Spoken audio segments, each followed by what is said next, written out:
सत श्री अकाल जी, मैं गुरप्रीत कौर स्वागत करती हूँ ਤੁਹਾਡਾ ਆਪਣੇ ਸ਼ੋਅ ਕੁਕ ਵਿਦ ਕੌਰ ਵਿੱਚ। ਫਿਰ ਤੋਂ ਹਾਜ਼ਰ ਹਾਂ ਤੁਹਾਡੇ ਲਈ ਇੱਕ ਨਵੀਂ ਰੈਸਿਪੀ ਲੈ ਕੇ। ਅੱਜ ਦੀ ਮੇਰੀ ਰੈਸਿਪੀ ਹੈ ਮਸਾਲਾ ਚਿਕਨ। ਮਸਾਲਾ ਚਿਕਨ ਵਾਸਤੇ ਸਾਨੂੰ ਸਭ ਤੋਂ ਪਹਿਲਾਂ ਚਾਹੀਦਾ ਹੈ ਜੀ ਚਿਕਨ। 2 ਕਿਲੋ ਚਿਕਨ ਲੈਣਾ ਅਸੀਂ। ਸੁੱਕਾ ਧਨੀਆ ਸਾਬਤ ਚਾਹੀਦਾ 2 ਚਮਚ। ਸਾਬਤ ਸੁੱਕੀਆਂ ਲਾਲ ਮਿਰਚਾਂ 6 ਤੋਂ 7। ਮੋਟੀ ਇਲਾਇਚੀ 2। ਜੀਰਾ 1 ਵੱਡਾ ਚਮਚ। ਛੋਟੀ ਇਲਾਇਚੀ 1। दालचीनी 1 पीस। लौंग 3 ਤੋਂ 4। खसखस 1 ਵੱਡਾ चम्मच। काली मिर्च 8 ਤੋਂ 10 दाने। तेज पत्तर 2। लूण स्वाद अनुसार। देगी मिर्च 1 चम्मच। हल्दी 1 चम्मच। गरम मसाला 1 चम्मच। मीट मसाला आधा चम्मच। कसूरी मेथी 2 चम्मच। 5 ਤੋਂ 6 प्याज पतले लंबे कट्टे हुए। 2 चम्मच लसन की पेस्ट। 2 टमाटर।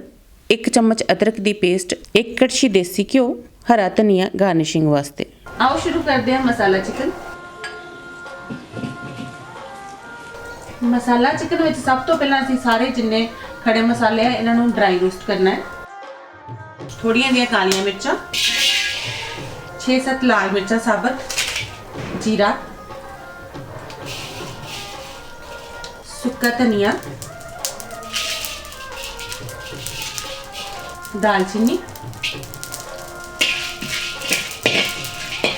1 मोटी इलायची ते 1 छोटी इलायची, 2-3 लौंग, खसखस लेनी है असीं 2 चम्मच। इन्हां सारियां चीज़ां नूं असीं सुक्का भुन के उस तो बाद इन्हां नूं कुट लेना।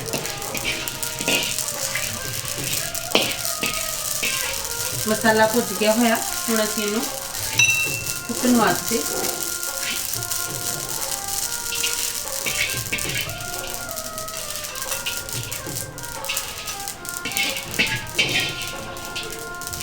मसाला हम जड़ा असी भुनिया ठंडा हो गया। हुण असी इनू कुटना है। ज़्यादा इनू बरीक नहीं करना, इनू दरदरा कुटना है मसाले नूं सारे नूं। मसाला जड़ा असी सुक्का असी कुट लिया होया। हुण असी कढ़ाई लैके इहदे विच प्याज भुनने आ। देसी घ्यो लेना असी, देसी घ्यो पा के तेज पत्तर लेना है, तेज पत्तर पाने हैं। 2-3 पीस ਜਿਹੜੇ ਆ ਤੇਜ ਪੱਤਰ ਦੇ ਪਾ ਦੇਣੇ ਅਸੀਂ। ਨਾਲ ਹੀ ਅਸੀਂ ਇਹਦੇ ਵਿੱਚ ਜਿਹੜੇ ਪਤਲੇ ਲੰਬੇ ਪਿਆਜ਼ ਕੱਟੇ ਹੋਏ ਆ ਉਹ ਪਾ ਦੇਣੇ ਆ।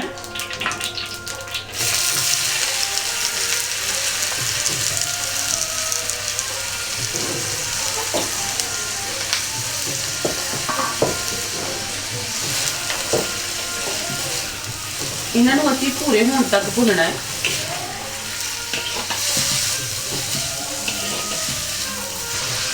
प्याज़ां नूं भुजदे 5-7 मिनट लगने।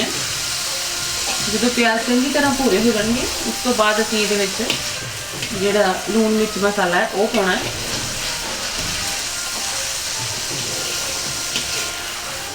मट्ठी मट्ठी अग ते प्याज़ां नूं भुनना है, बहुत ज़्यादा अग तेज़ नहीं करनी, नहीं तो प्याज जिहड़े आ बिल्कुल सड़ जाणगे।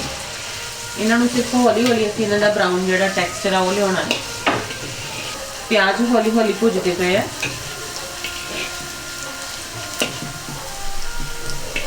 प्याज हम भुज के होया पूरे रंग दे हो गए होया। हुण असीं इहदे विच लूण ते हल्दी पावांगे। सब तो पहले 1 चम्मच असीं इहदे विच हल्दी दा पावांगे। 1 चम्मच असीं देगी मिर्च दा पावांगे। लूण स्वाद अनुसार। हुण असीं इन्हां भुजदे होए प्याज़ां दे विच लसन अदरक ते टमाटर जिहड़े इकट्ठे ग्राइंड कीते होए वो पा देने।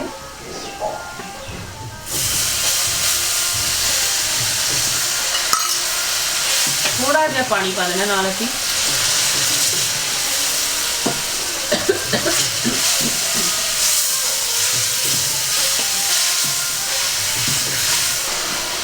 टमाटर ते लसन अदरक जिहड़े आ वो भी चंगी तरह भुज गए होए आ। विच घ्यो छड्ड दित्ता होया मसाले ने। हुण जिहड़ा असीं मसाला सुक्का कुट्टिया सीगा रोस्ट करके, हुण असीं इहनूं उस मसाले नूं इहदे विच पाउणा। मसाले हम पूरी तरह भुज गए हुए सारे। हुण असीं इहदे विच चिकन पाउणा है।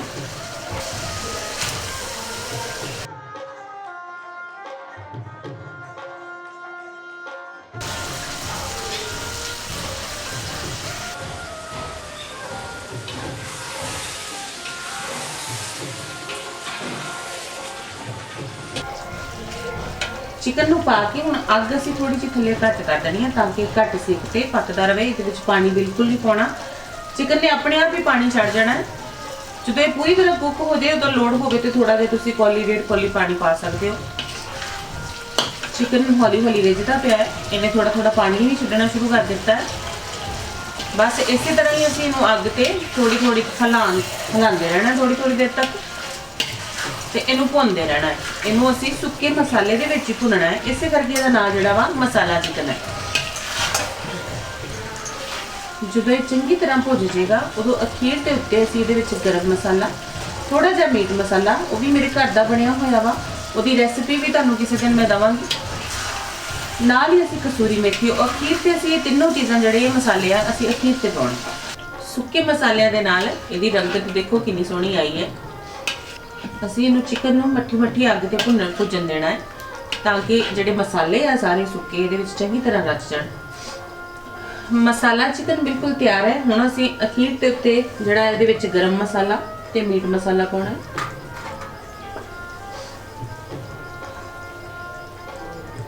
थोड़ा जिहा मीट मसाला,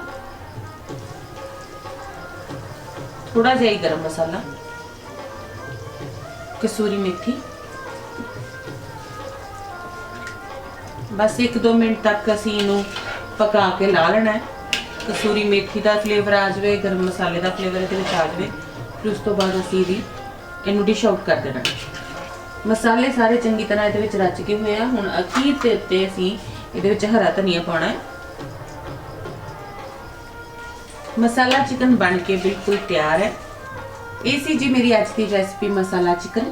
उम्मीद करती है तुहानूं पसंद आई होएगी, तुसीं घर जरूर बनाओगे ते इहदा फीडबैक भी जरूर दोगे। इसी तरह दी होर भी मज़ेदार रेसिपीज़ दे लई, मसालेदार रेसिपीज़ दे लई जुड़े रहो मेरे पेज कुक विद कॉर्नर। सत श्री अकाल जी।